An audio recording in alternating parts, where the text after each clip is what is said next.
Olá, muito boa tarde. Você acompanha agora notícias do Brasil e do mundo desta segunda-feira, dia 5 de fevereiro.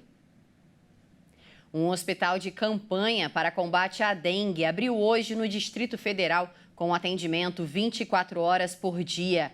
No Rio de Janeiro, a Prefeitura também inaugurou 2 polos de atendimento a pacientes com a doença. A situação de emergência também foi decretada no Acre, Minas Gerais e Goiás. O Hospital de Campanha da Força Aérea Brasileira já começa a atender pacientes com sintomas de dengue na Ceilândia, região administrativa do Distrito Federal. Serão oferecidos 60 leitos para atender pacientes 24 horas por dia. A unidade conta com 2 salas para hidratação, uma de adultos e outra infantil, além de um laboratório para a coleta de exames para o diagnóstico da doença. A Ceilândia é a região mais populosa da unidade federativa e concentra o maior número de casos de dengue até agora registrados, com mais de 7 mil casos. O Distrito Federal concentra em torno de 20% dos casos de dengue do país, um aumento de 920% nos casos de dengue neste ano, se comparado com o ano passado. 6 pessoas já morreram em decorrência da doença no Distrito Federal. A situação levou o governo do DF a decretar estado de emergência em 25 de janeiro. A Prefeitura do Rio de Janeiro também decretou estado de emergência em saúde pública por causa da dengue. A medida saiu no Diário Oficial do município desta segunda-feira e também estão entrando em operação 2 de 10 polos de atendimento a pacientes com virose. A primeira unidade fica em Curicica, na clínica da família Rafael de Paula Souza. Além disso, serão 150 centros de tratamento e hidratação. A Secretaria Municipal de Saúde afirmou que o Rio já vive uma epidemia de dengue, com mais de 11 mil casos da doença confirmados, um recorde de internação. A Prefeitura anunciou R$2 milhões para a compra desses testes rápidos para a dengue. O estado fluminense registrou mais de 17.500 casos de dengue apenas no mês de janeiro deste ano. O número é 12 vezes maior do que o registrado em janeiro do ano passado. E aqui em São Paulo, um homem de 28 anos morreu ontem, baleado por tiros de fuzis de 2 policiais militares da Rota dentro de um carro de aplicativo em Santos, no litoral. É a 7ª morte da última Operação Escudo deflagrada na Baixada Santista. 5 pessoas foram presas. 3 policiais da Rota participavam de uma operação quando, por volta das 23 horas, eles receberam a informação de que um suposto traficante da localidade estava em um carro perto do túnel Rubens Ferreira Martins. A ocorrência foi registrada como morte decorrente de intervenção policial e as armas foram apreendidas. E mudando de assunto, depois de excluir mais de 1.700.000 beneficiários com irregularidades no cadastro do Bolsa Família em 2023, o Ministério do Desenvolvimento e Assistência Social informou que pretende revisar ao longo deste ano os dados de outras 7 milhões de famílias. Principal programa do governo na área social, o Bolsa Família tem passado desde o ano passado por um processo de revisão cadastral. Segundo o governo, o objetivo é evitar que pessoas recebam o benefício de forma irregular, além de garantir que quem precisa tenha acesso ao programa. O governo também tem revisado os dados do Cadastro Único, considerado a principal porta de entrada para os programas sociais, porque permite às famílias de baixa renda acessar, além do próprio Bolsa Família, o benefício de prestação continuada, BPC, e a tarifa social de energia elétrica, por exemplo. De acordo com o Ministério do Desenvolvimento e Assistência Social, esses 7 milhões de beneficiários do Bolsa Família vão passar por revisão em 2024 porque estão com os dados desatualizados, apresentaram inconsistências na composição familiar ou nas informações de renda declaradas. Um exemplo disso são as famílias cadastradas como unipessoais, formadas por uma única pessoa, mas que divide a casa com outras pessoas.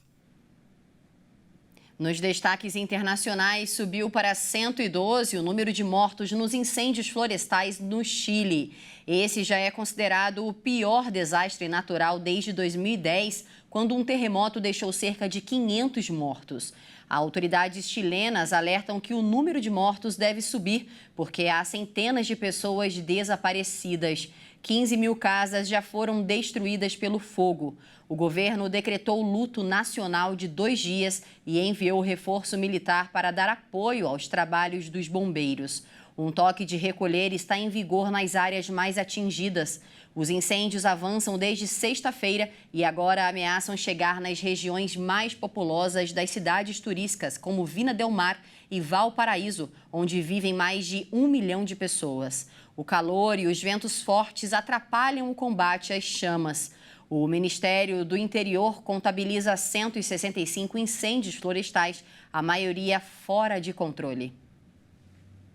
E agora, mudando de assunto, a gente fala das inundações que estão atingindo as regiões da Califórnia, nos Estados Unidos, nos últimos dias. No momento, a região está em estado de emergência, com aulas escolares sendo canceladas e áreas populares de Los Angeles sendo evacuadas. Até agora, pelo menos uma morte foi confirmada nos arredores de Sacramento. Após uma tempestade que bateu recordes percorrer a Califórnia, um fenômeno chamado rio atmosférico chega para piorar a situação. Isso é, uma faixa de umidade que carrega ar saturado por milhares de quilômetros, descarregando depois toda a água que possuía. O caos deixou mais de 900 mil pessoas sem energia, segundo o site de rastreamento Power Outage. E esses números continuam subindo rapidamente, com chuvas e ventos fortes consumindo a região central e sul da Califórnia. A previsão é que as piores chuvas aconteçam até terça-feira, com o litoral central e sul sendo os mais afetados com as inundações. Isso inclui as áreas metropolitanas de Los Angeles e San Diego. Alertas também acontecem para deslizamentos de terra, assim como o aumento nos córregos, rios e riachos. O estado anunciou que está pronto para ceder abrigos e comida para mais de 37 mil pessoas, além de equipes rápidas de resgate aquático em prontidão e membros da Guarda Nacional a postos para serem mobilizados a qualquer instante. Uma equipe de mergulhadores chegou pela primeira vez no fundo de um dos lugares mais misteriosos do mundo, o Grande Buraco Azul, localizado no Mar do Caribe. Mas para decifrar o que está escondido, a equipe teve que se aventurar em quase 300 metros de profundidade.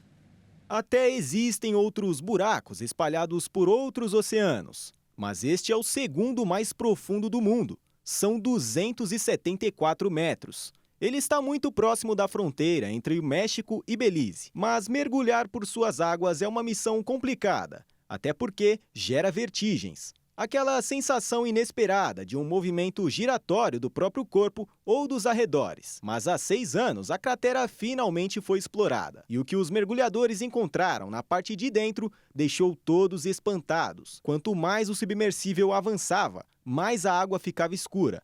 Até que eles encontraram uma camada de gás tóxico. Eles não pararam. Depois disso, não havia mais qualquer vida, seja de algas ou de peixes. Durante o caminho, eles encontraram até mesmo cavernas. Eles até chegaram perto do solo, mas não tocaram. Lá eles avistaram uma garrafa de vidro e uma câmera fotográfica, que provavelmente era de algum turista. Isso apenas mostrava o nível de poluição dos mares e até onde o lixo podia chegar. Mas não foi a única coisa que encontraram. Para a surpresa de todos, 2 corpos humanos apareceram. Eram 2 homens que mergulhavam, mas que não conseguiram voltar para a superfície. E essa edição fica por aqui. Você acompanha outras informações logo mais às 5 da tarde com a Beatriz do Vale. Uma ótima tarde para você. Tchau!